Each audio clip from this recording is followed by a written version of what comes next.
Joel 3 verse 9. Proclaim this among the nations, prepare for war. Wake up the mighty men. Let all the men of war draw near. Right now, God's waking up some mighty men and women in this place.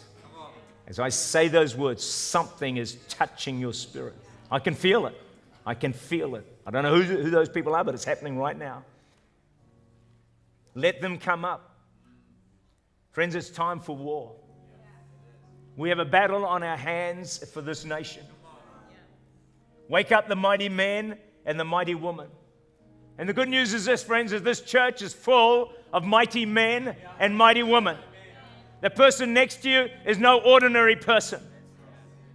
They're a person that is filled with the Spirit of God. They're a person with the resurrection power of Jesus Christ living within them. You're sitting next to no ordinary person because God, ordinary plus God, is extraordinary. You're sitting next to a mighty man. You're sitting next to a mighty woman, because every person in this place has got the power of God resident within them, waiting to come out, waiting to explode, waiting to help change this nation. I want you to say to the person next to you, you are a mighty man or a mighty woman. Tell them nice and loud, both sides. Tell them now. You are a mighty man of God. You are a mighty woman of God, because God is with you and God is in you. And here's a promise, friends. It's time to fight for our nation, this great nation of New Zealand.